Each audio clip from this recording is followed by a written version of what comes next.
असतो मा सद्गमय तमसो मा ज्योतिर्गमय मृत्युर्मा मदसंगय ओम शांती शांती शांती।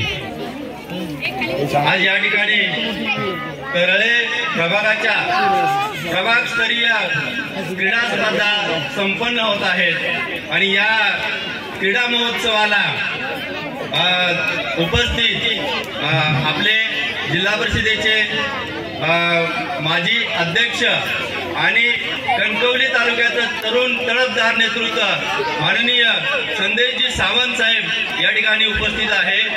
त्याबरोबर बाळा जटार साहेब आहेत, त्याचबरोबर पारकर साहेब आहेत आणि अन्य सर्व माननीय व्यक्ती या ठिकाणी उपस्थित झालेले आहेत। खरोखर मुलांनो, तुमच्यासाठी हा उत्सव असतो, आनंद असतो, आनंदाचा क्षण असतो।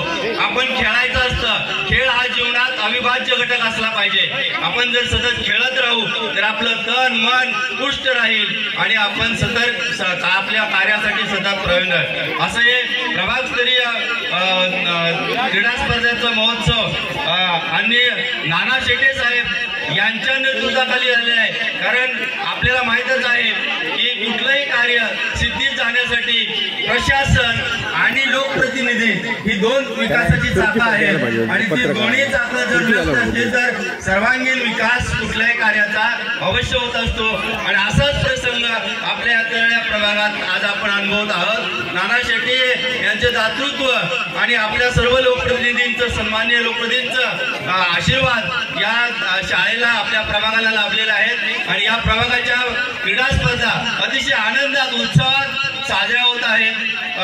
मी आपले संदेशजी सावंत यांना साहेब विनंती करतो की आपल्या तालुकास्तरीय स्पर्धा पण आहेत, त्यांना पण आपण असा उत्स्फूर्त सहकार्य आणि ते मिळावं असं मी विनंती करतो। आणि आलेल्या सर्व शिक्षक, विद्यार्थी, मुख्याध्यापक, सर्व ग्रामस्थ, पालक, सर्व सरपंच आणि ज्याच्यासाठी हा खेळ महोत्सव आयोजित केला असे बालमित्र माझे सर्वांना मी हार्दिक शुभेच्छा देतो आणि अधिक जलद, अधिक गतिमान, अधिक उंच असा हा क्रीडा महोत्सव आपण पार पाडूया। सर्वांना मी शुभेच्छा देऊन या ठिकाणी थांबतो। जय हिंद, जय महाराष्ट्र।